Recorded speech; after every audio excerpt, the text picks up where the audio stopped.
So let me take a minute and invite and welcome every one of you, our juniors.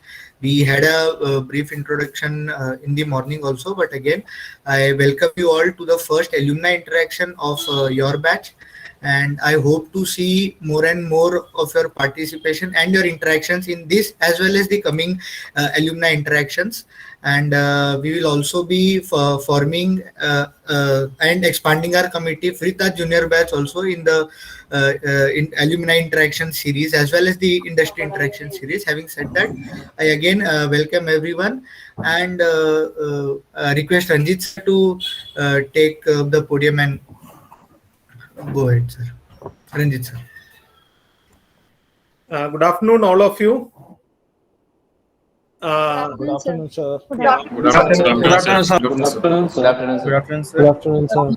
Yeah, my good friend and colleague, Panda sir, my team member from APU, Mr. Marimuthu, senior members, seniors of PGDM, alumni, and all my loving students.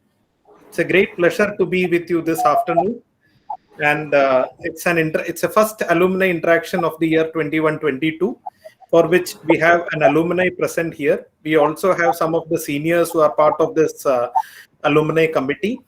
Of course, Panda sir will talk more about alumni committee and all. But before we start the formal proceedings, let me take the privilege of introducing Dr. Panda, who was not there during the faculty interaction. He is the young firebrand faculty of NISM and teaching various courses, including economics, statistics, and all. Of course, he will be chipping in for his sessions during the course of this program.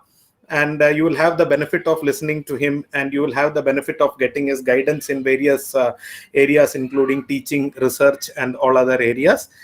With these words, I will request Dr. Panda to come forward and briefly have a self-introduction and share his thoughts with regard to this alumni interaction. Over to you, Panda sir. Thank you very much, sir. So, dear Ranjit sir, Marimuthu, and others, and all the students. So, welcome to the session to 2021-22. Though we are running with the virtual mode, we will be for some time we will be doing the online classes. I hope you know me, but let me formally introduce, just like Ranjit sir told. So I am Dr. Pradipta Rathi Panda. I am an assistant professor at NISM. I am with NISM since 2015. Before that, I was associated with the Indian Institute of Capital Markets. That was the earlier UTI Institute of Capital Markets. I did PhD under University of Mumbai and MPhil from Pondicherry University. I did Master of Finance and Control from Berhampur University. And I am Bachelor in Economics. I have some interest in working with different financial instruments and different financial innovations that are happening in the market. I do work in few subjects or few topics in finance. We'll be slowly introducing you some of the papers you can read through, or how you can come out with a research career with a somehow you can see your name in the Google. So when you just putting your name in the Google, you are only seeing your Facebook, or so very few are having LinkedIn. So LinkedIn is very much required. Hi Pranjal. Hello, sir. Welcome to you. Hello, sir. Really sorry for the delay, sir. No issue. Actually, Pranjal, I am introducing myself to the new batch. So Okay, right, sir. just for 2 minutes. Yeah. Yes, sir. So you want to see yourself in Google, you contribute something that will appear in Google. Just best example is in front of you, your senior, our brand ambassador Pranjal. If you write his name in the Google, you will find n number of things. He's running YouTube channel. He's having a very good research division. He will speak himself. Many of you have watched his YouTube channel, Phenology. I am also, for your information, doing one case study on his company. So that is for our pride. We are doing one case study for Pranjal's company. Okay, let me come to the point, like what I intend to tell you is I do teach several subjects. One is financial institution and markets. I'll start from this coming week. Then in your third trimester, research methods and data analytics, that we use R and Python and do data analytics, and we see what are the way of doing research. Then I am also part of the trading labs team. We have a simulation lab. There we teach trading in different asset classes with different strategies. And I'm also part of your placement committee. So where we take care about your summer internship and placement activities. And today also, whosoever are coming in alumni interaction or industry interaction, they are our recruiters. And in front of you, one recruiter is present. So you can ask how you can prepare for your career or for your placement from the first day. So he will also guide you. He recruits for summer internship. He recruits also for final placement. Then I am also part of this alumni. That's how we are here. I take care about alumni. Alumni association was not there. In 2018, I have started taking this initiative. There was no database of past students. We have worked a lot to build up. Of course, your seniors have helped us. And that's how in each batch we keep some alumni committee. So those who are interested, I will float some Google Sheet. You can fill it. Then we will select who will be actually dedicated to this alumni committee. We'll bring them. We have one dedicated website of alumni. You can go through. We have social medias in alumni. Just connect with NISM alumni. You can see one logo also we have come out to it. That logo you can see in the screen. That is with bull, trend line, and NISM. So it is nicely designed. We have done one competition for this. One of the NISM employee has won this prize, and that's how this logo came out in 2019 in the first alumni meet. So I'll not take much time. We'll be keeping on interacting throughout your 2 years. I am also taking care about your project reports. Miraj and I myself are taking care about project reports that is there in your last semester. That is 6 credits are there. We'll also take care about that. Thank you all. Now over to you, Manav. Thank you very much, Panda sir. As rightly said, the juniors will be definitely interacting Panda sir on almost daily basis. So great to have you here, sir. And before taking much time, let me invite Akshay to introduce the speaker for the day. Yes, Akshay. Thank you, Manav. Thank you, Manav. I'm audible, right? Yes. Please. Yeah, okay. Yeah. So everyone, good afternoon. I take a lot of joy to introduce today's speaker, not only because he is my boss for the last 2 months, but also one of the few personalities I know who inspire others as well to become leaders for tomorrow. One of the most democratic leaders, I'll say, who I have worked under, Mr. Pranjal Kamra, co-founder and CEO of Phenology Ventures Private Limited. He's also a very successful YouTuber with more than 3 million subscribers in his channel, and also author of books Investonomy and also the Mint Your Money, the 2 books he has written. And as you all might know, he is the proud alumni of our college. He did his postgraduate program in securities market in 2017 from NISM, and also he completed his graduation in law from Hidayatullah National Law University from Raipur. I would like you all to get make the most out of the session because he's a wonderful speaker. He's a wonderful personality, and I wish you will get a lot of things to study today. Pranjal, now I welcome you to take the session. Hi Akshay, hello sir, hello everyone. Thank you so much for the great introduction. ये सब कुछ किया नहीं है मैंने, but thank you so much for saying all that. It was great having you here. You added great value. So we are relaunching everything on 15th August. So whatever we did so far, am I audible? Because suddenly the footage is stopped. Yes. Yeah? Yes, sir. Okay. You are audible, sir. Yeah, okay. So whatever we have done, we are destructing it. Everything that we created, we are destructing it. We are restarting everything again on 15th of August. So that is when Akshay will really, in the inauguration event, we would want you to be a part of it, and we'll acknowledge whatever great work you did. And if it was not COVID, we would have loved having you here. So yeah, let's start. So firstly, let me congratulate on taking that. You took a great decision. 2 years down the line, you will absolutely be really proud of what the decision you took of joining NISM, because this is against conventional wisdom.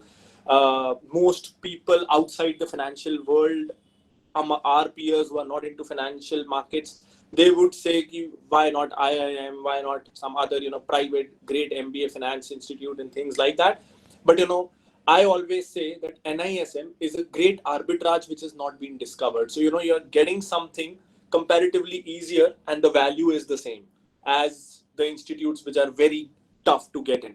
So this is a great arbitrage. This arbitrage will go away in some 3, 4, 5 years.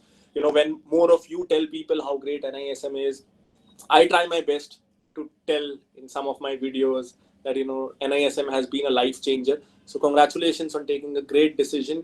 Unfortunately, at my time, it was just a 1-year course. You guys are double fortunate. You have a 2-year course. You get to learn twice as much. I very well remember the first day of my curriculum at NISM. I straight away went to the library. So back then, we were super VIPs because that was the year of transition from old campus to new campus. So classrooms, academic block was not ready, and the hostel was also not ready. So we used to travel every day from Vashi to Patal Ganga every day. So we stayed at Patal Ganga, and our classes were at Vashi, and we stayed at staff quarters. These days, if you go to Panda sir's flat, he wouldn't even let you enter his flat, but we stayed there for a year. So that was great.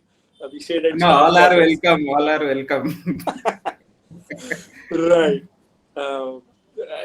Slightly, I don't know why some faces are frozen. So Shubham and Priya Murli, I can see on my screen, and they're completely frozen. And that makes me lack confidence that, what am I speaking? I can't even see them blink an eyelid. But yeah, now they are live again, thankfully.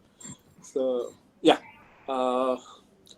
So I remember my first day at NISM. I straight away went to the library. So that was a Sunday. So basically 2 students came from the hostel to the college because it was 50 kilometers away. And I went to the library and I opened Amazon, and, I made a price list of all the books, which all books on value investing are available at NISM and what is their cost on Amazon. So the most expensive one was on my first read list, because once the 1-year course is over, I would not be able to afford them when I go back home. So 200, 300 rupees books, I don't want to read. I'll read books which are 5,000, 7,000 rupees in cost. So I remember the first book that I read was Poor Charlie's Almanac. And, back then the fee was 4.5 lakhs and the book costed 7,000 rupees. And I thought, not bad. First 4 hours, 7,000 vasool. So, I was having a really great time at NISM. The best days of my life, absolutely. And what's the sad part? I know that in the future as well, this year, my year at NISM will remain the best. So everything else will be second best. I was living my dream. I was reading finance day in, day out. That is what I wanted to do at my law school. So, at my law school, I was one of the last rankers, as I was in Panda sir's class as well. So, every time as a law student, when I would try to read finance, I would feel guilty, because if teachers caught me, they would scold. My parents, my peers would tell me ki law padh le, वैसे ही fail हो रहा है. And I remember the first day I came to NISM, I picked a book, and because I was so tuned to feeling guilty every time I studied finance, my mind told me, ये क्या कर रहा है, law पढ़ ले. And then I had to remind myself, नहीं, अब तो 1 साल यही करना है, and no one will stop you. So that was the biggest liberation I have felt. I never felt more liberated, that I can study finance for the next 1 year.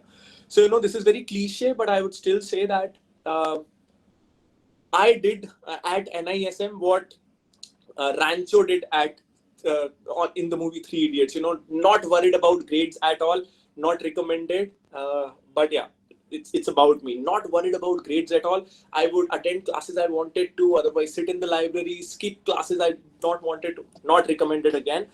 But it's such a great thing. You have a library, you have the IT lab, you have Bloomberg terminals, you have mock investing sessions, seminars, and whatnot. Everything. Now that you are in NISM, everything is for you. And next 2 years, I mean, this is the last 2 years probably of your life, wherein you can day in, day out, do whatever you want, study finance all you want, study a particular stream of finance if you want, and there will be no consequences. I mean, this liberation, I really, really miss. One important thing that I did, when I say that I missed certain classes, I also made up for it. Make sure there are, so, broadly, I would say, what are the domains of finance? So, there is lending, there's insurance, there's investment, and there's banking. And then we come on the investment side on, say, treasury, derivatives, equities, G-Secs, bonds, and whatnot. So what is your total batch strength this year? 90. 90. So, in the finance domain itself, I told you maybe 7-8 domains. There are 90 unique domains. Choose yours and make sure that you want to be a value investor, you want to be a G-Sec investor, you want to be a derivatives, commodity, forex trader, anything. Choose your discipline in the first 3 months, 6 months, and by the end of 2 years, make sure that at least in one of the subsections of finance, you are the best in your batch. You could be absolute stupid in all others, but there has to be one thing in which no one else is better than you. And you'll crack it. You'll do really great in life, because no one wants you to know a bit of everything. Choose what interests you and be the best in that. I mean, there are some people who are very good at everything. Well, if you can do that, even better. But there has to be one subject in which you are the best. And then, you would know which interviews to sit for. You would have that confidence and you will do it. So make sure after 2 years, you are the best in a particular thing. So, I still don't know anything about, how bond prices move. I still don't know how currency works, commodity works. Derivatives, last year when the first lockdown opened, I thought about, I have not covered derivatives at all. And I have not covered because I don't understand. And I don't understand because to me, it does not sound simple. So let's try and understand. And there will be many people like me who don't understand derivatives. I'll explain it to them.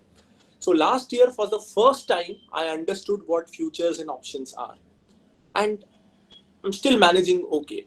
I'm not saying you be as ignorant as I have been, because I had a clear goal. But, one domain, one particular subject, you have to be a genius at it. And what's great is, so, I think finance and IT, these two verticals are understood in a very narrow way, actually. If I'm a banker or if I'm an IT company, basically, I decide to play which part of the economy or sector I want to play in. For example, if I'm a bank and I'm very bullish on EVs, what would I do? I would push auto loans more. If I'm bullish on housing, I would push housing loans more. If I believe in personal consumption story, I would do personal loans more. If I believe in India growth story, I would do business loans more. So as a banker, I can bet on which part of the economy, finance, or macro trends I want to bet on. Similarly, an IT company. A Tech Mahindra, I say, is basically a telecom company. It's not an IT company. It's basically fund managers' way to show SEBI, the parent organization, that we are investing in IT and not telecom, but investing in telecom. So as an IT company, as an IT person, or as a finance person, your horizon is extremely broad. As a mechanical engineer, maybe you are restricted in your career. As a civil engineer, you are restricted in your career. But when you choose finance as your career, you get to decide whether you want to base your career on what the IT sector is doing, what the government is doing, what the foreign market is doing, Indian market is doing. So by choosing a specialized degree in finance, you have opened the entire world for yourself. So choose what you like, and based on that, choose what you want to be an expert on. So yeah, I mean, if I did out of all the things that I do wrong, if I did one thing right at NISM, was this one thing, that I knew what I wanted to do. Value investing, it still blows my mind. I mean, every day I read text and I'm like, wow, this is so this is Gita to me, So this sounds very philosophical, but to me, संसार का सारा ज्ञान गीता में नहीं है, investing में है, because when you are investing, when you are looking for companies across verticals, which means you need to understand economics, you need to understand capitalism, socialism, communism, you need to understand marketing, you need to understand psychology and everything.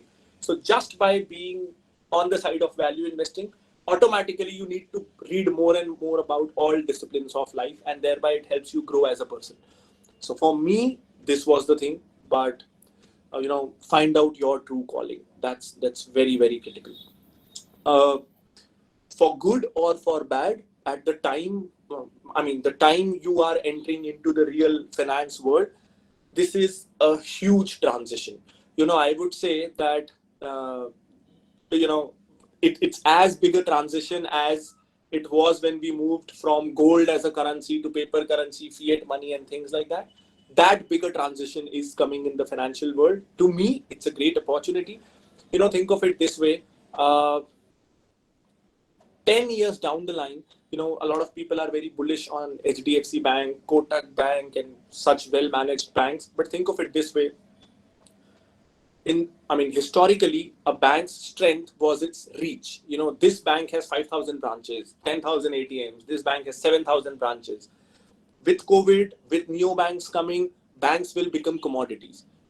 I have a neobank account with XYZ, say Jupiter, say Finin, and there are dozens of neobanks coming up. I don't care at the back end they have tied up with Federal or ICICI or HDFC or Kotak, as long as everything happens over the app. So I always wanted to open a bank. My ultimate aim with Finology still is to have a bank that is the most ethical bank in India. That is what we dream, live, and breathe at Finology. And I suddenly find it's very easy. Ultimately now you don't need an RBI license, banking license. You just become a technology company, tie up with a bank, and launch a neobank without any licenses. How great is that? And those banks with 5,000 branches, they suddenly find that no one is visiting our branches. We thought no one can displace us because we have the highest branch network, highest penetration, and whatnot. And now all of that is not required. So that is how fast the world is changing. And so at least banking to me will change completely. We have seen how in the last 5 years broking has changed completely. Before that, broking was linked to having contacts and networking with HNIs or having a banking distribution channel, so that when the customer walks in, you open a demat account from it. That's gone. Now these fintechs are disrupting what? Insurance is next. We've seen what Echo is doing, Go Digit is doing. All these traditional Mags, Bupa, Star, Apollo, if they don't pivot, they'll be gone in the next 5 years. What's next? We've seen Navi launching AMC, Zerodha is launching an AMC soon. India will be an index fund dominated AMC arena. And these hefty valuations of HDFC, AMC, when we compare that penetration of mutual funds in India is still at 10% compared to what global peers have. Fine, the penetration will increase, but because index funds will increase, profits will be wiped off from the industry. Everyone earns from active funds, not from index funds. And with players like Navi and Zerodha entering this space, they would focus on index funds because it's scalable and you don't have reputation risk. AMC's gone. Next is banks. Next 10 years, we'll have IT companies as leaders of banking and not traditional banking companies. So what all of this means? Huge opportunities for you, because so I have noticed it at a very personal level as well. We are not funded. Finology is not funded. We are not looking for funds. We are here for the long game. But because all of this is happening in the financial arena, all these changes are happening, a lot of VC money is coming in. Huge VC money is coming in the industry. Now, whenever VC money is coming in the industry, what does that mean? It's great for customers, free products, cheaper price products for customers. And what does it mean? Great salaries for people looking for jobs, great salaries. I'm forgetting which fintech player recently gifted BMW bikes to all its new joinees. BharatPe. Yeah, BharatPe did that. to new joinees, imagine, it's not retention, it's not bonus, it's not increment, it's joining bonus. Why is that happening? Because for VCs, fintech is the hottest area, and it's predicted to be so for the next 5, 7, 8, maybe 10 years. So you are at a time entering this space when the market is flooded with money, and naturally you will be benefited by it. Having said that, when will you be benefited from it? If and when you take the risk associated with it. So, when placements would come, you could choose the safer option, you could choose the riskier option of joining a startup. That's up to you. Both has its pros and cons. But what I'm telling you is, when I had my placements, when my batch placements were going on, we had no new age startups coming for placements. So now, because of that, placement avenues have doubled, because overall money in the industry has doubled, and thereby you have both startups and traditional, space, and you can choose. Maybe what I'm saying, all of that could be wrong. It's just a prediction. Most of my predictions go wrong, but I still like predicting. So, it could go wrong. But the reality is, whether I am right or I am wrong, you have two options. Having more options is always great. So, thank your parents that you were born precisely at the right time when the industry is going through a revolution. My parents were 3-4 years too early, so I missed it. So you are really lucky that way. Yeah, and I did not want it to. I have a few things to add as well, but maybe let's discuss it a bit. I want to interact with you guys. Just the fact that I don't know all of you personally, but the fact that you are at NISM makes me really nostalgic. So I want to talk to you. I want to interact with you and feel NISM again. So yeah, any questions, anything you would like to talk about? Happy to answer. Hello. Hi, Chetan. Hi, Pranjal sir. Sir, I want to You know. can call me Pranjal, yeah. Sir, I want to know about. I'm just 28. I want to know about crypto market. What do you think about the future of crypto market? Right. Great question, yeah. Not because I have an answer to this, but because this will help me answer a lot of other things. So, because of investing, I feel like become a bit too philosophical, but whatever is coming to my mind, I'm telling you. I think in investing in business, so, at Phenology also, we face dozens of problems every day. Every business faces that. As an investor also, I think, in life, investing, and in business, what's important is analyzing your strengths and weaknesses and being aware of your strengths and weaknesses. I think if for the first 25 years of our life, when we are students, if we spend those 25 years just understanding our temperament, what suits us, what doesn't, in what kind of environments are we happy, in what kind of environments are we not happy. Sometimes you're 50-year-olds and we still don't know what makes us shine and what makes us dull. We're not self-aware. So, it's important to identify your strength and your weakness. We all have seen those who track cricket, Bhuvneshwar Kumar Bol. He's good enough at what he does. If he tries to be Shoaib Akhtar, he will be terrible. So, Bhuvneshwar Kumar is about knowing what he's good at. MS Dhoni, Rahul Dravid, why are these people great? Because they know which ball to respect, which ball they can hit and which they can't. And it's the same across domains. So, cryptos, I think, a lot of people are going towards it because your friend earned from it. Someone else, everyone is talking about it. They made money from it. But, to me, what's gambling and what's investing? Anything that you can repeat 100 times is investing. Anything that you can't repeat 100 times is speculation and you got lucky. So, most people who have earned money from Bitcoin or cryptos cannot say this with confidence that they'll be able to repeat this 100 times. Yes, the rally happened and you made money, but, you're not here to earn one time. Most of us, we invested 10,000, 20,000, 30,000 on cryptos. Even if it became a 1 lakh, over the long run, over 40 years of our careers, that's not going to make a difference that we made 80,000 rupees. It's only useful if I can make that 10,000 into 10 lakhs, then 10 crores, then maybe 200 crores. Then it's useful. I don't know if people can do that on crypto. Personally, I don't understand the intrinsic value of any cryptocurrency. That's just me. I'm very old school. At NASM, I read hundreds of books on Warren Buffett. So I'm already a 90-year-old in my brain without the 90 years of experience. So, I'm at the most terrible hole you can be. Your mind is 90 years old. You don't have that experience. So yeah, I'm there. But what I believe, if a share is priced at 100 rupees, why is it priced at 100 rupees? Either its dividend yield is 6-7%, so you compare it with FD. So, on that basis, it's look decent. Either it's earning 10 rupees per year, so its PE is 10 and it looks cheap. Either there's huge, scope in the industry and at least the future earnings or cash flows looks great. So it has an intrinsic value. When we buy land, we buy land because if it's a commercial property, we believe that rental yield would be this much and in 20 years, my cost will be gone and things like that. Or we believe there will be capital appreciation in the price of the property because land is scarce and in 20 years down the line, people will be inhabited here and land will be even more scarce. That is why we buy land or real estate. Bitcoin. Bitcoin does not have any intrinsic value. It's not a company that will pay you dividends. It's not a loan that will pay you interest. It's not a business. Bitcoin is a medium of transaction. It does not pay you anything. So in that sense, it's like gold. If you are not buying sovereign gold bond, if you're buying a gold bar, it just sits there. It gives you no monthly returns, no capital appreciation unless you sell it. And then also you're counting ki cash badh jaye. But over the last 5,000 years, gold has on an average given a return of 9%, 10% CAGR is what I'm expecting. But why has gold given that?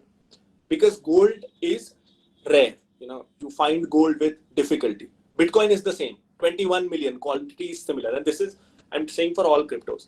So quantity is limited, gold quantity is limited. So we have a precedent that a rare thing, if a society accepts it, the value rises. So there Bitcoin is justified. But gold has also proven over the last 5,000 years that it cannot be replaced. Gold will hold its value for the next 50 years as well. Can you say that about Bitcoin or any cryptocurrency that for the next 10 years only, this will be the world's #1 cryptocurrency? So Bitcoin or any cryptocurrency is rare, but till the time they establish that dominance and tell it to me that I cannot be replaced is the time I won't invest. Once I find that this is the clear winner and this will be the winner and they'll figure out a business model later. If there is a company backing it, maybe they'll figure out a business. Maybe then I can invest. But I don't have a clear leader right now. And just because it's rare and it's also rare artificially, you decided to keep it limited and there's no proof that it cannot be substituted. To me, it's not a great asset class, no matter how much money people make in it. We also have to understand that in the investing world, specifically in stocks investing, 99% of multi-baggers, you will miss, I will miss, everyone will miss. Everywhere around you, there will be stocks that will give you great returns. Your friends will make money. People from non-finance domain will make money and you will feel like a dumb idiot. I feel like that. Yaar, usne kama liya aur main is field ka hu, I did not catch it. And sometimes it hurts. But then you have to realize that stocks have been rising for the last 100 years. They will rise for the next 100 years. You cannot catch every future multi-bagger. What you have to focus is on finding 10 stocks that grow 10 to 20 times over the next 10 years. That's it. So, how much I miss really does not matter. Whether I can find my 5 great stocks is what matters. Because, think of it this way. Your capital is anyways limited. So whether you find 10 great stocks or 5 great stocks doesn't matter. If you find 10 stocks, your money will be divided more. Eventually, if those all 10 stocks grow 10x, you will end up with the same money even if you would have invested all those money in the 5 stocks as well. So don't focus on what everyone is doing, how the market is making money. Find your 5 to 10 great stocks. And as an investor, that's it. So, keeping it simple is very important. But yeah, great question. Thank you. I wanted to discuss some of it. And Thank you. Yeah, Saurabh. Tell me. Shruti, you also wanted to ask? Yeah, Shruti, tell me. Yeah, hi. So I read about, so when we talk about value, I read about 2 things, value of use versus value of exchange, right? Okay. So value of use is water, say, Sure. and exchange becomes your gold, diamond, whatever. Mhm. So when it comes to value investing specifically, Mhm. which kind of value do you think holds more significance? Okay. So I'll be very honest here. I mean, I don't know these concepts. I've never, I mean, even if I would have read it, I don't recall these concepts. And as value investor, I don't look at valuing the company on these parameters. I would tell you how I value a company. But yeah, I mean, you would need to give me at least 5 minutes for that. Do we have that time? I mean, I don't know till when I am allowed to speak. Yes, you are allowed to till you stop. So we don't have anything further. So we Right, right. kept, that's why your session for This is a all the very time. Yeah. this is, I mean, I could write a book on it. This is absolutely the best question that as value investors we face every day and try to solve every day. So before I think of an intelligent way of answering it so that you think that I know everything, let me take another question as well. So Saurabh, what is your question? And maybe then I'll combine the two questions. So, sir, I have question in the aspect that I was reading an article, and Mm-hmm. it said that with the advent of some platform which have a content of 15 seconds only, okay, and Mm-hmm. you are in the YouTube content creation space, Mm-hmm. how to retain the audience in our channel if we want to? Because right now we say that a lot of audience get retained on the platform only if we have a thumbnail which shows that someone can earn this much amount in 10 seconds or 1 minute. That kind of videos does well. So what can we do in that aspect? I think, so this is again my understanding, but I think people are mixing these two aspects. I think it's not right to say ki what is the attention span of the user. It's more important to understand what is the intent of the user while opening the app. So when you open YouTube versus when you open Instagram, the intent is different. Instagram, you want to mostly pass time or maybe catch up with your friends, see what's happening around you, and basically be entertained. So the intent is different, and because the intent is different, your attention span is smaller.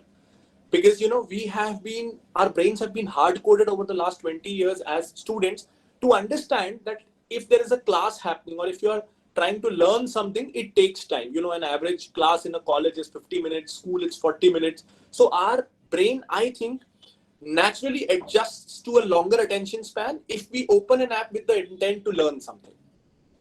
But with Instagram, the intent is lacking. And so both have uses. I mean, at times you want to learn something and at times you want to be entertained.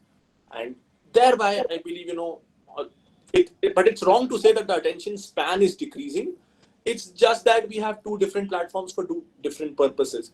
So, yeah, I mean, I think these are two different purposes. And yeah, what you said about YouTube, attention span is 1 minute, 2 minutes. So, so if you have read annual letters of Berkshire Hathaway, they say that in the long run, they decide that who will own their shares. Because you have that kind of a culture around your company, you don't split your shares, you don't give dividends. So a certain kind of investors hold your share, which is the case with MRF in India. Most people either can't afford it, they don't find it exciting, and things like that. Similarly, on YouTube also, in the long run, you decide either intentionally or unintentionally. Sometimes you can plan it, sometimes it happens and you don't know it, but it happens that it's your actions that decide audience's attention span, how loyal they are to you, what mindset they come to you while watching your video. Are they coming to get tips or are they actually coming to you to learn something useful? So I think your videos make sure that the people don't align with your views, they unsubscribe, and more people aligning with your views subscribe. So I think, the channels who face that problem, that in a minute the audience goes away or in 2 minutes the audience goes away, I think they are themselves to be blamed for it. Maybe, they gave their audience the wrong kind of expectations. If someone is opening my video, they know I'm not going to recommend the stock. And thereby they clicked on the video to learn and their attention span will be longer. So no approach is wrong. I mean, if you want to, if you want to get more views and all you want to do is, tell them stocks, 1 minute, 2 minutes of attention span is great. No harm in that. I want to teach people. So if my audience's attention span is 1 or 2 minutes, then I'm failing in my purpose. So I think, there's no right number, whether 2 minutes is great on YouTube, 4 minutes is great on YouTube, 10 minutes is great on YouTube. what you are trying to do, I think it depends on that what is great on YouTube. Understood. Thank you. Yeah. Shruti, right? I'm sorry if I forgot the name. Yeah. So yeah, how do I value companies? Give me 5 minutes. So this is the process that has evolved over the last 7-8 years and continues to evolve. So maybe next year, if maybe Panda sir decides to bring me again and bore you again, my answer to this would have changed. But right now, what it is, so as an entrepreneur, I have realized this, and which is why I really admire. When I read this from Warren Buffett that I am a good investor because I'm a businessman, and I'm a good businessman because I'm an investor, it sounded very bookish to me. But now, being an entrepreneur and into investing, I totally get that. And since then, I've started valuing this particular aspect very well. That I am looking for companies who are not easy to replace in their industries. That is what I'm primarily looking at. And I'm looking for companies which are not very prone to change. So it's basically the same thing. If it's in a slow changing industry, which if you're a leader in a slow changing industry, it means that your foreseeable midterm future is great. So let's discuss CDSL. CDSL I've been holding it since the IPO, just after the IPO, and it did nothing for the 3-4 years I was holding it. My average price was close to 250 and something, and for 3-4 years it did absolutely nothing, and it was my biggest investing. And because I was so confident about it, it went from 250 to 1250 in the past 1 year. But before that, 4 years it did nothing. Now let's take this example. Why is it a great company? It's a regulated market. NSDL, CDSL, no new entrant is allowed, probably won't be allowed, and things like that. So you have an industry which is regulated by the government. You have brokers.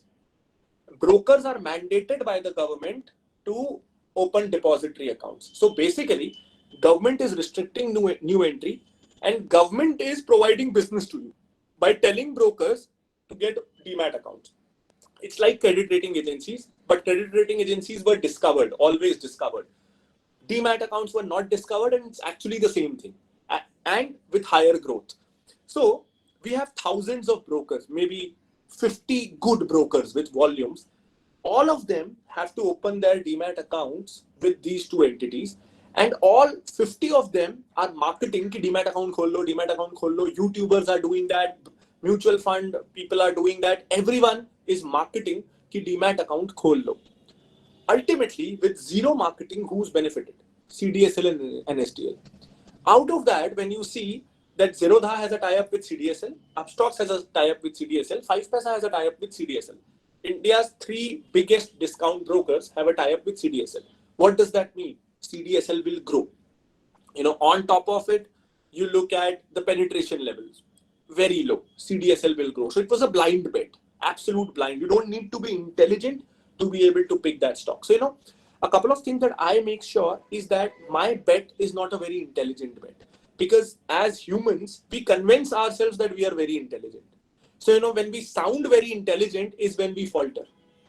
You would study cases on why 2007-8 crash happened. It had a lot to do with financial experts creating complex products and considering themselves too intelligent. Titanic, probably the engineers considered themselves too intelligent. So I like to be dumb. I like to make dumb decisions, because in investing, there are already a lot of uncontrollables, a lot of things you can't control. And on top of that, if you have to make hard predictions, you're increasing your chances of failure. So, it's great to sound. So, if I tell all my stocks, portfolios, you would say, इसमें क्या है यार, एक तो ढंग का stock बताओ, ये सब तो हमको भी पता है. The problem is not about, पता होना या ना पता होना. What makes an investor great is पता हो कि आपने कितना पैसा लगाया.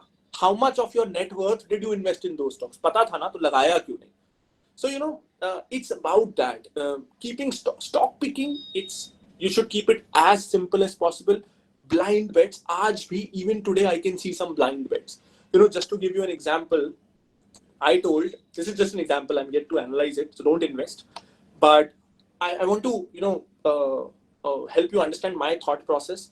So I told you that neobanks are set to do well. So what would I do? These neobanks are not listed. What would I do? I would see that with which banks are these neobanks tying up. So, you would find just two banks, ICICI and Federal, just two banks. There's not a third bank with which these neobanks have tied up. And what does this tell me specifically with regard to Federal Bank? Because it's a smaller bank that think of us as millennials, we want to open a bank account, savings bank account, and we have to go to the branch. Will Federal Bank even come as an option in our mind? No, right? No. No. For most of us, it wouldn't even be an option. We would think at HDFC, ICICI, Kotak, Axis. That's it. So here is a bank that has traditionally struggled with retail deposits. Always struggled because at least in the last 10 years, it has a good network with NRIs. But in the last 5-7 years, it has struggled with attracting new age customers. And now suddenly, all neobanks have tied up with it and they are opening savings account in their app in a couple of minutes without even realizing that I have a account with the Federal Bank. And because Federal Bank has a lower account deposit base, ICICI is a great, huge bank. So if, newer accounts are coming on ICICI Bank through neobanks as well, on the overall business, it does not make that much of an impact. But for Federal Bank, suddenly account openings are happening through neobanks. It's huge for it. So, I'm yet to analyze it deeply, but it's a very clear bet.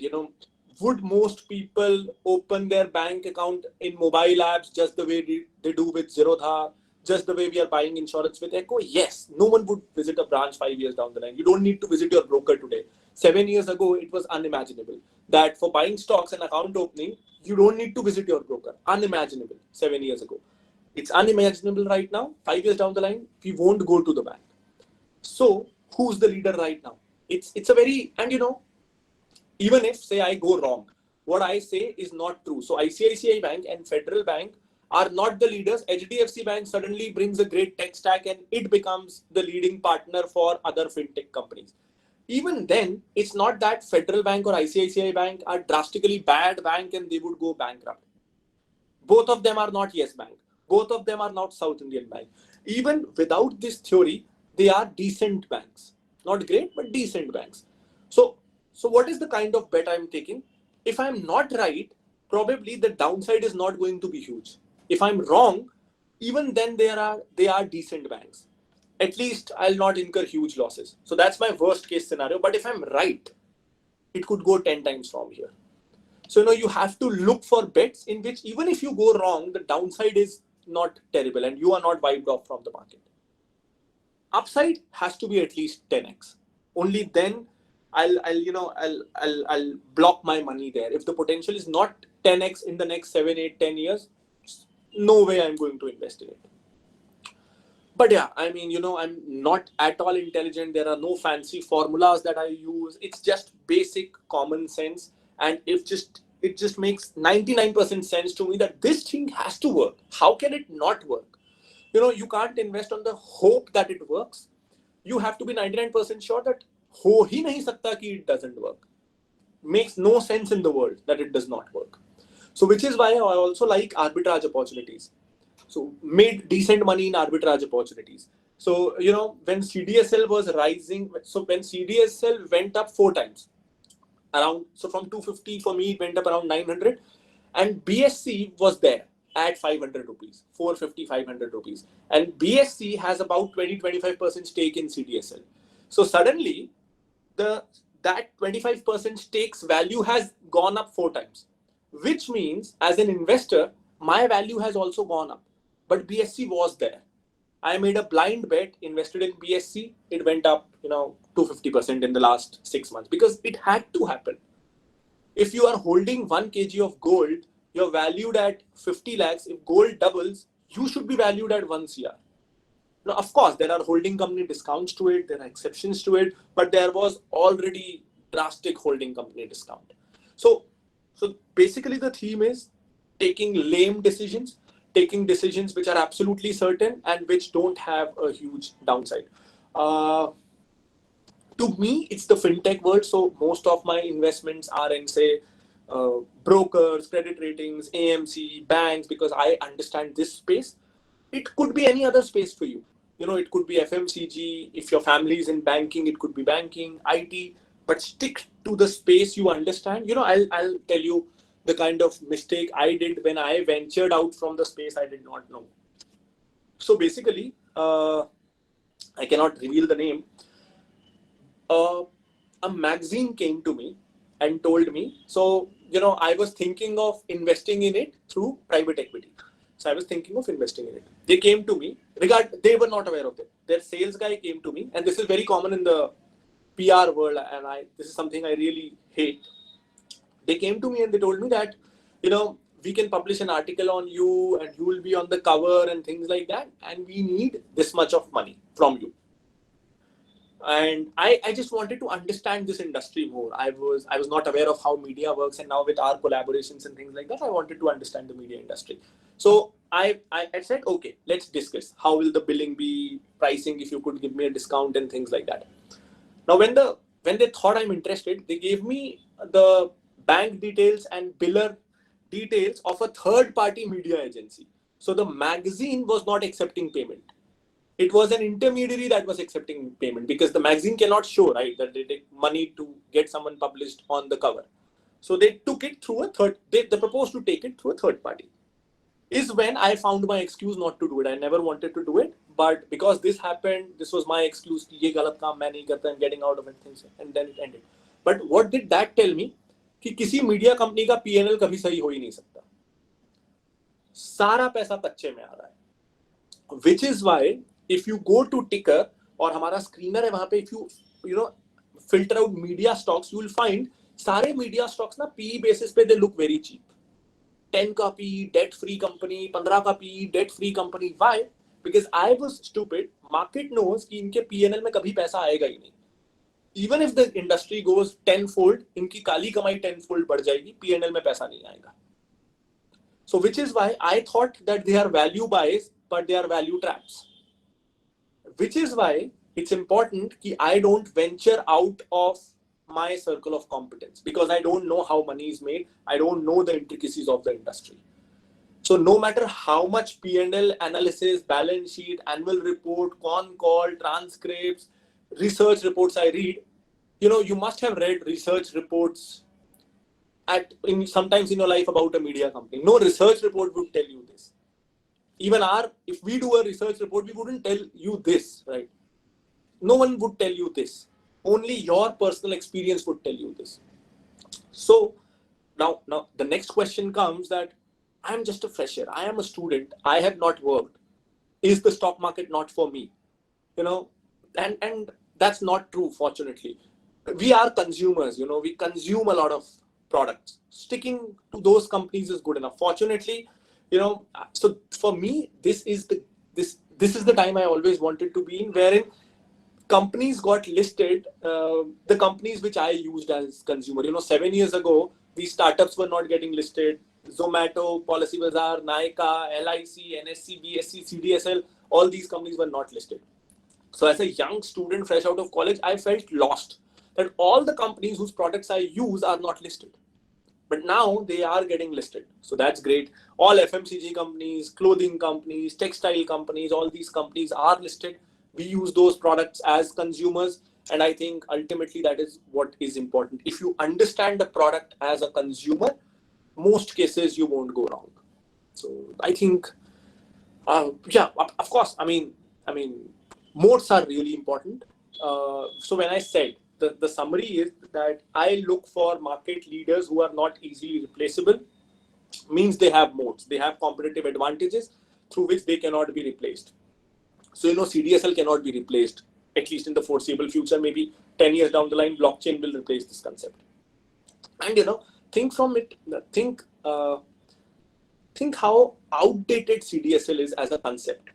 Think of it this way. If till today, we would have traded physical shares and SEBI would have formed today and it decided that share trading would happen in digital form, I'm 100% sure they wouldn't have come up with a concept of depositories. You know, no, it's a very unique concept if we look at it from that point of view.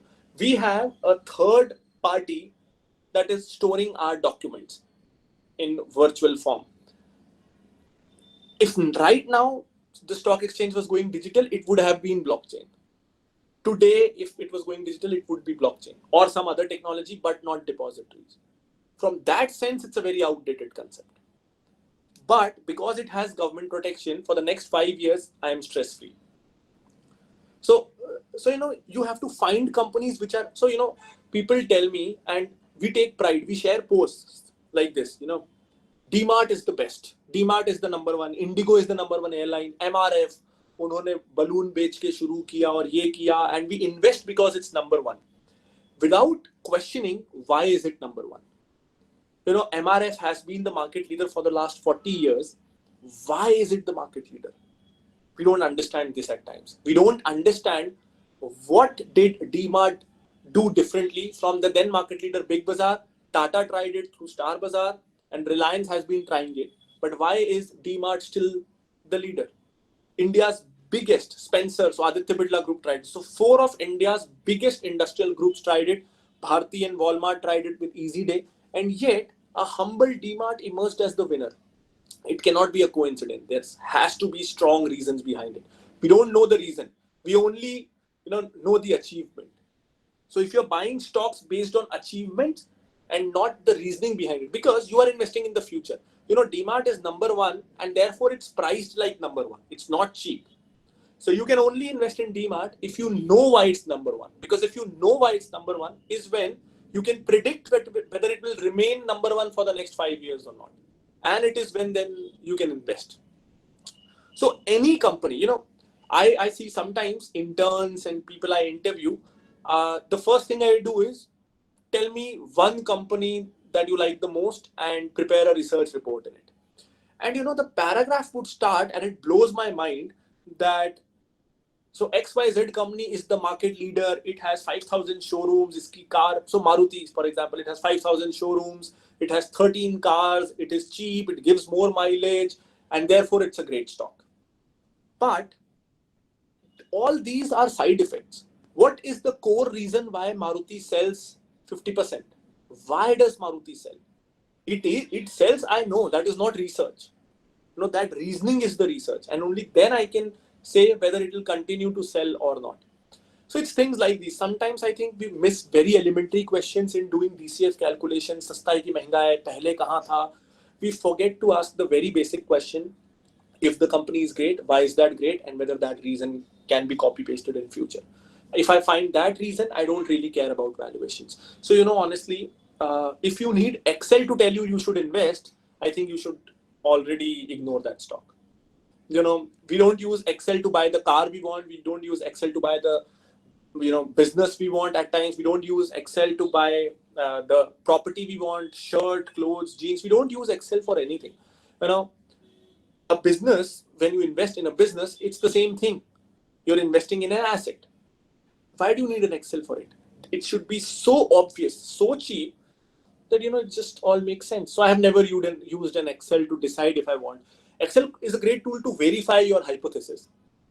So and sometimes to maybe picturize the worst case scenario. So in this case, the scenario that I told you about Federal Bank, maybe to picturize the worst case scenario, I would analyze it. But your investing decision cannot be based on Excel. You're too late for it. You should ignore it. Yeah. Thanks for articulating that. Thank you. Sorry, it was too long. There are a few raised hands in the chat also. Yeah, sure. Go on. I can see Saubhagya's hand. Saubhagya, if you can raise your hand. Ishan, Saubhagya, I can see. Yeah, Saubhagya. Bolle yaar. Yeah, good afternoon, sir. Good afternoon. So I am a huge fan of yours and follower from day one only. Oh, thank you, भाई. यार, day one क्या शुरू के 10 महीने मुझे किसी ने भी follow नहीं किया तो झूठ मत बोल. Sir, for me, from day one for me. हाँ, ठीक है. So I came to know about NISM through you only. यार मैं ना ये पांडा सर को बोलता हूँ कि मुझे कमीशन दो. मतलब मैं बहुत स्टूडेंट्स लाता हूँ पर कभी ₹1 का इन्होंने मुझे कुछ दिया नहीं है, पता है. So मैं सोच रहा हूँ अगली बार से ना कोई प्राइवेट कॉलेज रिकमेंड करूंगा तो वो लोग देते हैं. तो घर से पैसा लेते हैं क्या बेटा बेटी? क्या सर? आवाज नहीं आई। Children are taking money from their parents. Children are. Am I audible? Yes sir, yes sir. Yes, sir. So children will take money from their parents. Ah. sorry. It's your duty. Sorry sir. It's your duty. Yes sir. I was just trying my luck, sir. I hope more than 50% of the students are aware about you before they came to NISM. Right. And they came to know NISM from you only. So thank you, Saubhagya. Yes. Thank you for telling him so that NISM keeps valuing me. जब तक ऐसा कोई बोलता रहेगा, they'll keep valuing me. Most welcome, sir. All the best यार. ज़्यादा tension मत लेना. You will see people at times. हम लोग as students बहुत पैनिक कर देते हैं कि you know if एक एग्जाम में हमको पेपर में नंबर खराब मिल गए तो we'll screw it up. हमारा लाइफ में कुछ नहीं होगा. All that is not important. How much you know, because ultimately you know finance is a very practical art. और कैसे भी ग्रेड्स हो, कम हो या ज्यादा हो, 5 मिनट के इंटरव्यू में सब कुछ पता चल जाता है. सो एंड यू नो अगर आप एक्चुअली में चीजों को जानते हो, you will feel confident in the interview and that is all matters. Otherwise नहीं हो पाता है. So focus on learning. Grades अपने आप आ जाएंगे. लर्न जितना भी कुछ सीख सको, लेकिन ग्रेड्स अपने आप आ जाएंगे. Okay, others please ask quickly questions. Yes, sir. Yeah. May I? Yes, Sure. please. Yeah. Hi, Pranjal. So I actually have two questions for you, and I think you should be able to answer both of them rather quickly. The first one being, as a value investor, what is your viewpoint on something, for example, like an institutional investor?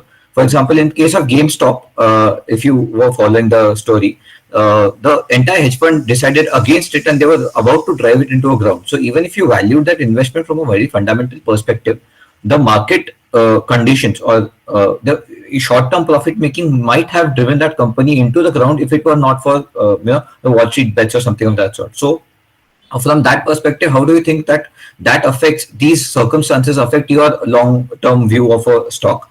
The second one being that as a startup, what do you think makes you different? Like, I mean, I do know about your startup, but let's say tomorrow if I were to open something, so how do I decide what should I pick up as my USP so that I am different from others? Because nobody will invest in the same thing over and over again. Right. Nobody will want to opt for something over and over again. So if there are already like 5 banks in the industry who are dominating it, me creating one bank will not make much of a difference for me.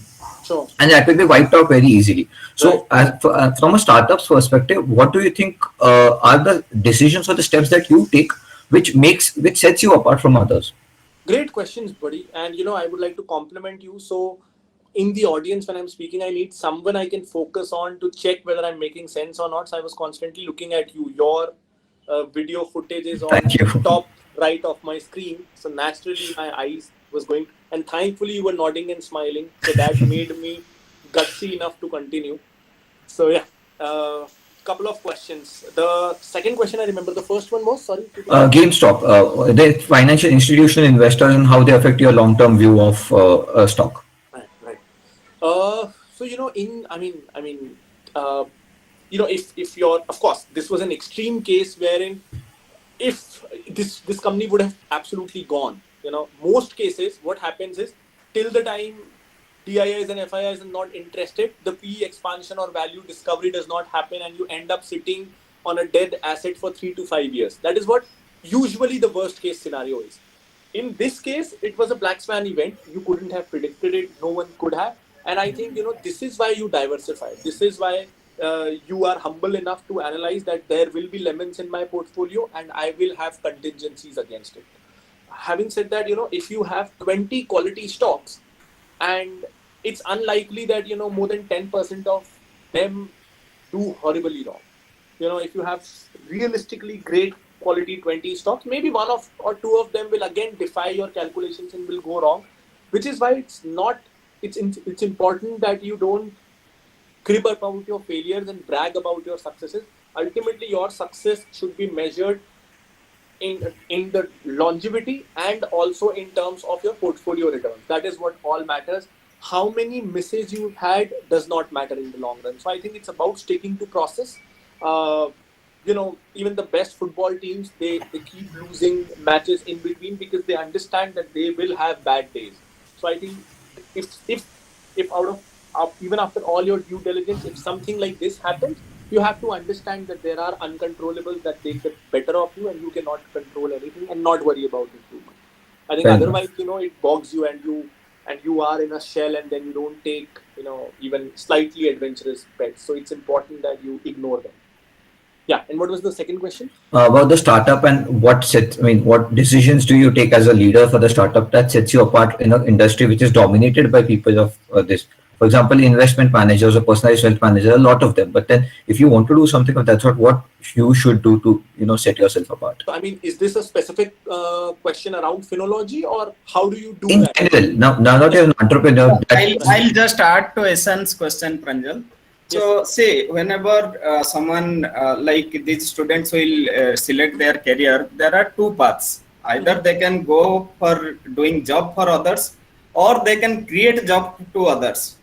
So, in each of the cases, they will face some of the challenges and opportunities. Now, just briefly explain in both the cases how one can select its path or its career path. I think to me, the answer to this is very simple, and I see a lot of micro caps doing this. That as young wannabe entrepreneurs, the first thing that we do when we think of an idea, and I did the same, is that we want to convince our friends, family, and potential investors as to how big the opportunity size is. So, everyone goes gaga over EV, that all cars will be converted into EVs, it's $1 trillion industry and things like that. Absolutely the worst thing you could do as a young investor. Because if it's a big pond, big players are interested. Correct. And as someone new, you don't want to mess with Reliance and Paytm and Amazon. You are interested in a 10 crore industry of market size of 10 crore rupees. Entire nation, total sales of that product happens 10 crores. Annual revenue of the industry is 10 crore. Reliance will never be interested. Any big player will never be interested. For you, 10 crores a year is huge. So it's about identifying your very, very focused, small, specialized niche, gaining leadership there so that investors, peers, stakeholders have confidence in you, and then betting from the 10 crore industry to now 100 crore industry. So I think starting very small, very focused eliminates 99.99% of the competition and 100% of the big competition. Now it depends on your interest, but there are always some very small customer needs which the big brands don't want to focus on because it will not impact their ROI at all. That gives every small player a huge opportunity. All right. Thank you so much. Any more questions? Or are we done? Yeah. I have a question. Yeah. So, hi, I hope you are doing well.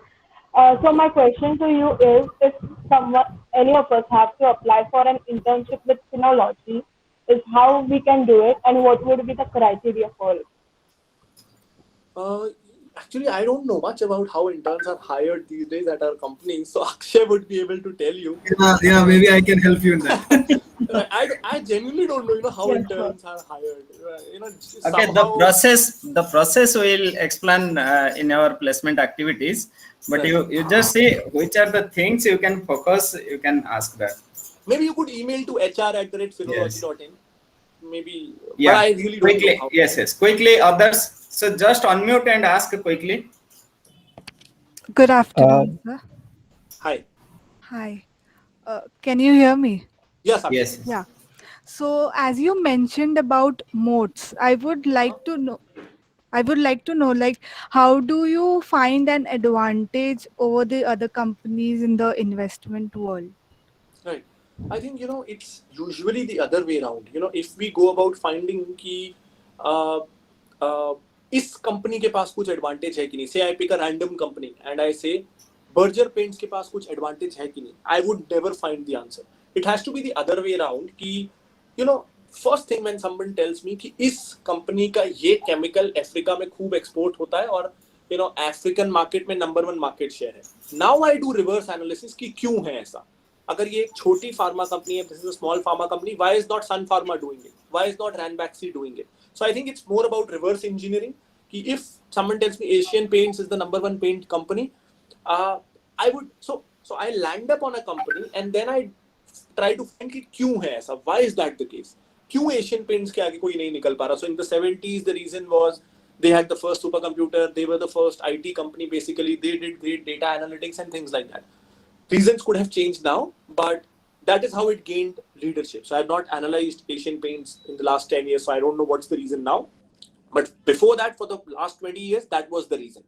So I think, if you find a company that's doing really well in a particular sector, you try to find out why it's doing well. And once you find out that reason, you know whether that reason is sustainable or not. But I think I can give you some certain mental models, kinds of modes. So network effect is my favorite. I think with IT gaining traction, network effect has to be the strongest mode, simply because, network effect undermines and allows you to have an inferior product and allows you to charge higher.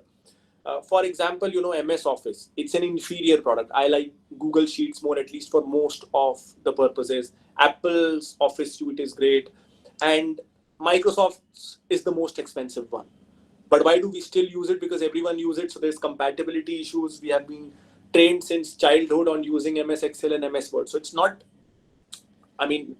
necessarily the best product, and it's necessarily the most expensive one. But because everyone is using it. So InfoEdge in the recruitment domain, Naukri.com, I think, my IT team can build Naukri.com for 10 lakh rupees. Their platform is absolutely outdated and pathetic. But why is it Naukri.com valued at 40,000 crores? Simply because all employers are there, and because all employers are there, all employees are there. And we think it's because of the employees that we are forced to use Naukri. I hate Naukri, but we are forced to use because that is where we find candidates.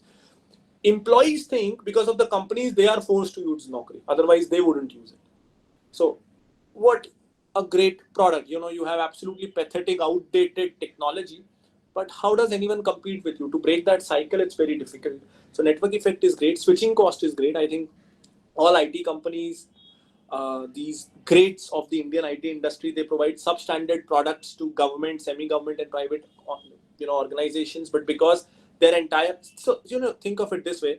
If I don't know which software ICICI uses, by the way, but assuming if ICICI uses Finacle, made by Infosys, their entire 20,000, 30,000, 50,000 people are trained on Finacle. No matter how pathetic Finacle is, ICICI Bank cannot change it. They cannot. Their banking operations will go down. How great is that? You provide an inferior product, you charge higher and higher maintenance fee every year, and ICICI Bank trains their employees for someone else's product at their cost. How great is that? So I think switching cost is a great mode if you could find that. Network effect is a great mode. Government barriers in case of CDSL, great mode. Guaranteed market provided by the government, great mode. Distribution is a great mode. So HUL, I don't think it's an FMCG company. It's a distribution company. It's basically a logistic company. Any product that HUL launches, its go-to-market cost is zero because its logistics vehicle is going to every pawn shop, medical shop, FMCG shop in the country every day. So to land another product in the Kirana store, no cost attached. But if I want to launch a soap, I can make the soap for 5 rupees. But to ensure that it reaches Kanyakumari and Nagaland, the cost will be 15 rupees. So HUL is a distribution company and it's not easy to compete. So I think these are some of the ways, some of the traits you can look for. Okay, thank you. I have one more question. What are the what suggestions or what advice would you give to all of us as a new investor? What mistakes should we avoid while beginning? करो ना यार mistakes. I mean, उसके बिना नहीं सीखोगे. So थोड़ी बहुत tuition fees तो देनी पड़ती है. So थोड़ी बहुत mistakes करो. In fact, there's a very fine balance, between trying to learn from others' experience and trying to learn from your own experience. I think दोनों के pros and cons होते हैं. जब आप दूसरों के experience से सीखते हो, तो आप जल्दी सीखते हो, लेकिन आप याद कम रखते हो. जब आप खुद के experience से सीखते हो, तो आप धीरे सीखते हो, लेकिन वो हमेशा याद रहता है. तो I think दोनों का balance होना चाहिए. Sticking to your circle of competence, sticking to companies you absolutely know is one basic I wish everyone follows. Having a diversified portfolio, more than 10 stocks is one thing I wish everyone follows, but I'm sure you'll go wrong with stock pickings, and that's completely fine. I think 50% of my stock pickings go wrong, but the greatest thing is, if you go wrong, and if you've invested 100 rupees, you can lose 100. But if I'm right, my 100 becomes 1000. So 10 galtiyan maaf ho jati hain. So, you're again investing if you're long, and which is why I hate short selling. Short selling mein your loss is unlimited. If the stock goes 10 times, you lose 10 times. So investing long is my way of investing. Downside is protected to 100%, upside is infinity. So, so this is one advantage you have. Second advantage is Indian market over the last 40 years has grown by 14% CAGR. So on an average, if you don't do blunders, you will automatically grow by 14% CAGR. So your focus is on avoiding blunders, having a diversified portfolio and sticking to companies and everything will take care of itself. So anyone is having any questions? Yes, sir. Sir, I have a question.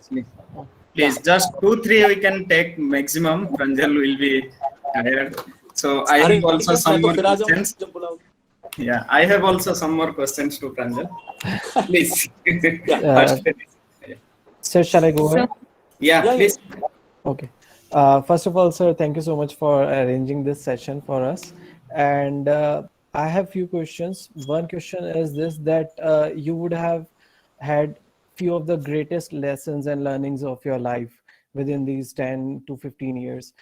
Can you share some of those with us so that we all can learn from that and we all can understand that, yes, this is what we should be doing in our career? See, okay. The couple that I can think right now is one thing that I learned is, don't wait for a great idea. It might never come. Most things that we do, we learn, we copy others, we learn from others, we take inspirations from others. But, when it comes to entrepreneurship, business, you want to have that one magical idea which will make you a billionaire, which will probably not happen. It's better to take someone else's idea and execute it better, which is what, all pharma companies in India do. They don't develop original drugs, which is what Ola did, which is what Flipkart did, which is what a lot of Paytm did, a lot of companies. These are not original ideas. These are copied from their Western counterparts. So it's okay to copy. Ideas are commodity. All of you know what I do. I have Ticker, I have Select. All of you know what I do. Does not mean that you could do it tomorrow. I know what kind of hard work is required to build that.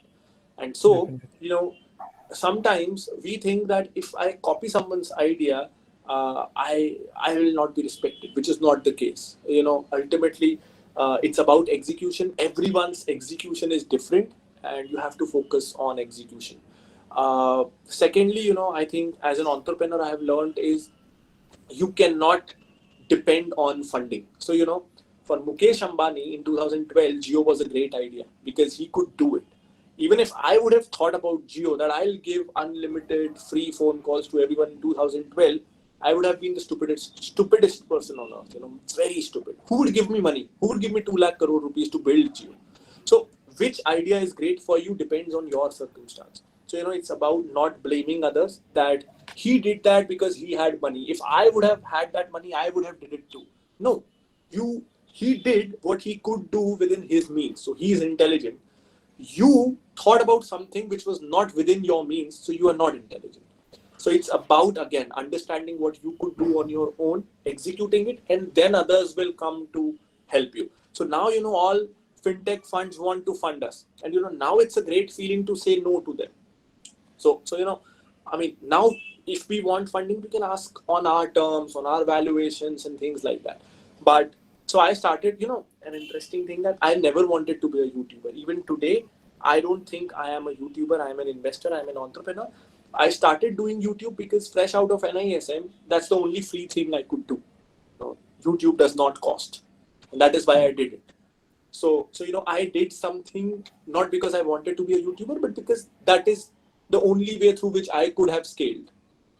So YouTube for me is a great idea. YouTube, if Mukesh Ambani starts, is a terrible idea. Why would he start a YouTube channel? So it's about your personal, understanding your personal sources.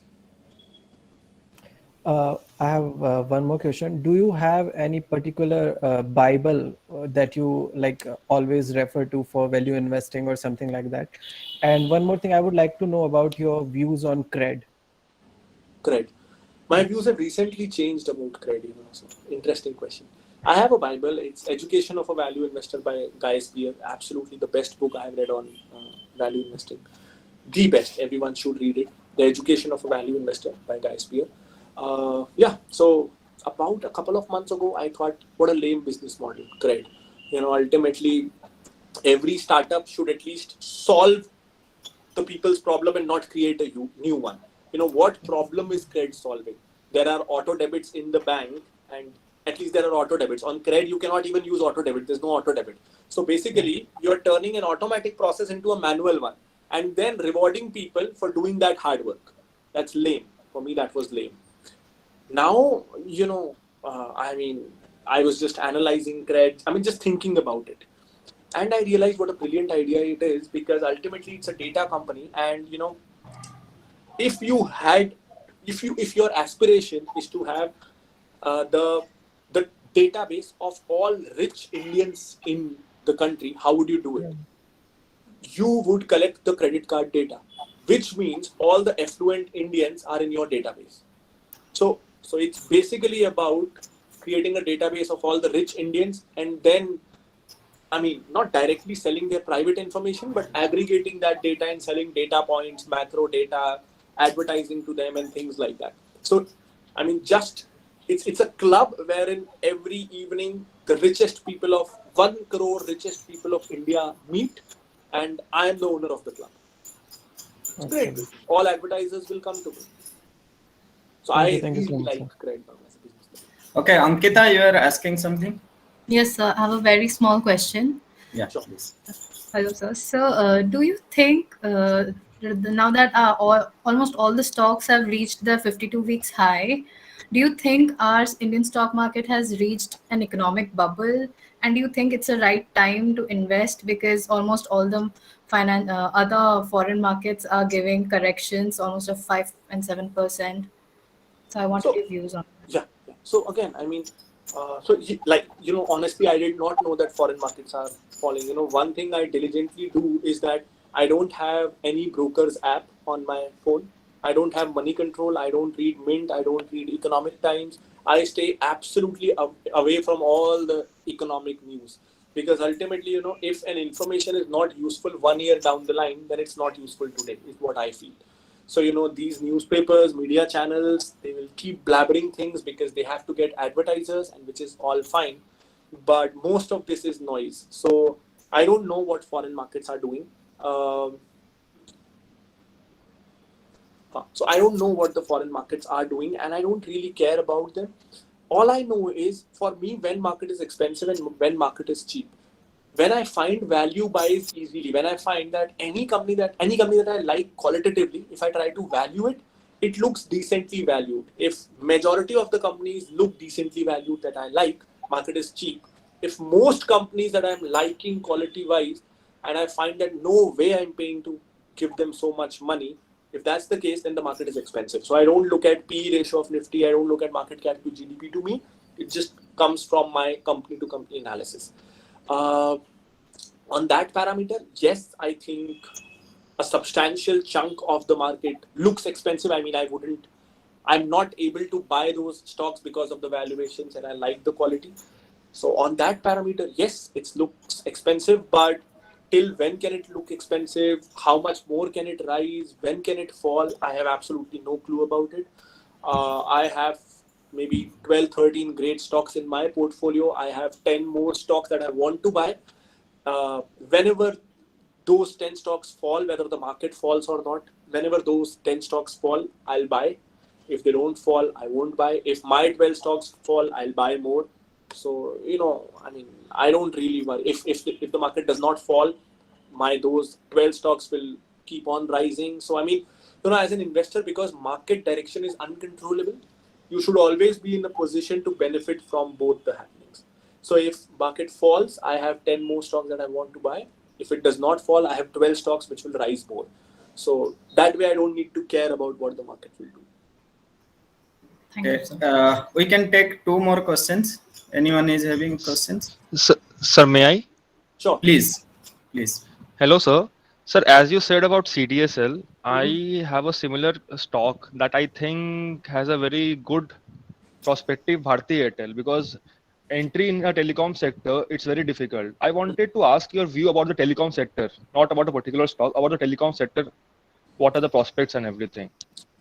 Yeah, I mean, कई बार ना, so what happens is the industry grows, but no one benefits from it. You know, sometimes that happens, that penetration increases multifold. So in the last 5 years, internet penetration has increased by 5 times. I don't know, maybe 5 times, but no one has benefited from it. So sometimes from certain growth, no one benefits. So Bharti, I mean, if I would have to bet in the telecom sector, I would bet on Bharti, sure. But you know, I think it's safer to play it indirectly. I wouldn't play it directly. I think a lot of debt is there, specifically with 5G auctions coming.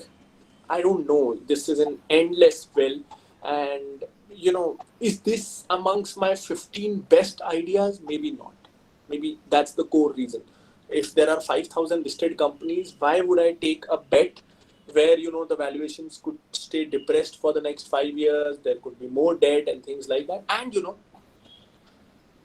it's not that Vodafone Idea is going away. The government could save it. There could be some other investor pumping in money. A lot of things could happen. It's not that Jio is trying to cool down. You don't know till when Jio will continue with the pricing pressure. So yeah, I mean, execution wise, from the customer perspective, Bharti's execution has been brilliant. The fact that Jio and Airtel are the only two telecom operators that remain effectively means how resilient Bharti's business model is. They have proven it. As a company, as a group, I like it. But my money is precious to me. And it's not amongst my 15 best ideas. But in general, I like Bharti. Yes, Thank you the so last much, sir. question. Yes. The last question, anyone? Yes, sir. I am having There a are so question. many hands. Yeah. So for others, actually, this is not the last interaction with Pranjal. This is your first interaction. It will go on for 2 years again, beyond 2 years also. So just wait for opportunities in future. Yes, you are asking. Okay, thank you, sir. Sir, I just wanted to ask you about the averaging. Can we do it on an investment? Like as we already discussed, like averaging is not a good strategy. But if I am investing in a blue chip stocks, and if that there is an upcoming crash, maybe as Ankita told, the market is already in a high, and suddenly there is a kind of like we can say correction. Recession is not the good word for this. So is averaging is good for this? Sir, my first question, and I just want to take 30 seconds more. I want to ask some of the questions about intraday trading as well. Like, So I what's don't know your anything. opinion and what do you Yeah, sure. recommend for? Okay. Yeah. So Yeah. I've never done intraday trading. I mean, I've never ever done it. I don't know how the order is placed, you know, intraday order. Honestly, I don't know how it's done. Absolutely no clue about it. Never done any F&O. Never touched forex, currency, commodity. Never.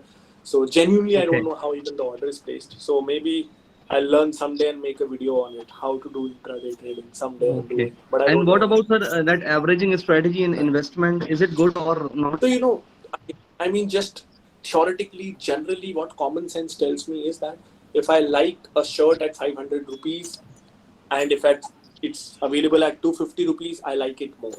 You know, anything that I like, if it becomes cheaper, I like it more. That's the basic thought process. Having said that, just because, you know, a shirt is available at 250 rupees and you liked it at 500 rupees does not mean you'll buy 20 shirts. Right? You need only 5 shirts. Suppose you need 5 shirts.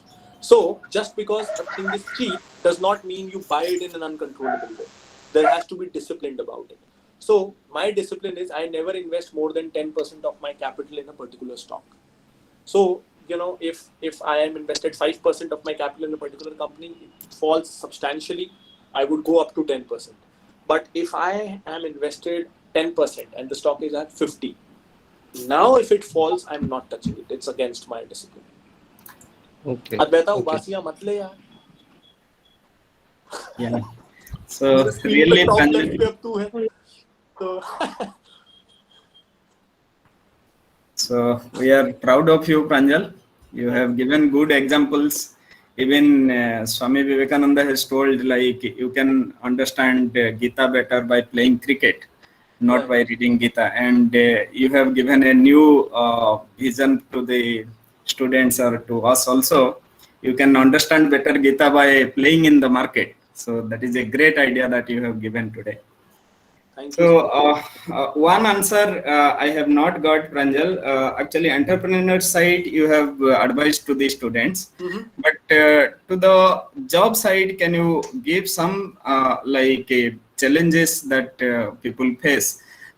Whether like I will decide to become an entrepreneur or I will do a job. So just few in brief you can explain. Right. So I think, sir, दोनों ही चीजें both avenues are great. ऐसा नहीं है कि one is better than the other. Both has its perks. I would compare it with, say, Mukesh Ambani versus Aditya Puri. So Aditya Puri did job all his life. He was an employee of HDFC Bank. Equally well known. Mukesh Ambani के जितना he is well known. Equally respected. Equally successful. Probably equally independent in decision making as well. HDFC board ने उनको वो freedom दी कि he took independent decisions. So he enjoyed all the perks of being an entrepreneur without, having the risks associated with it. So if HDFC Bank would have gone away, maybe Aditya Puri would have not flourished so much, but people would not grab his collars. He was not the one paying salaries. He was not the one lending money. So, as there are ways, as Aditya Puri enjoyed all the perks of entrepreneurship and limited risks associated with entrepreneurship. Now, it's not that that's the best way to do it, because in the end, if you look at the market cap of HDFC Group and market cap of Reliance Group 2 years ago, both were exactly equal. Yet, Mukesh Ambani is worth in lakhs of crores and Aditya Puri is worth some 300, 400, 500 or 1000 crores. So the difference in their net worth is a 200 times. Position, power, risk-taking ability, intelligence, all probably equal. But because Aditya Puri did not own substantial shares of HDFC, he took lesser risk, which meant his eventual net worth is lesser. Now it depends on your mindset. 100 crores is great. Even 10 crores is great. So who needs 1000 crores, 1,00,000 crores, you could argue. Or you could say, no, I want to be responsible for lives of thousands of people. I want to give them a great life. I want to do revolution. I want to do something great. Again, it's perspective. At times in, these entrepreneurship seminars, they glorify entrepreneurship. The first thing that, a new wannabe entrepreneur says that I'll be my own boss.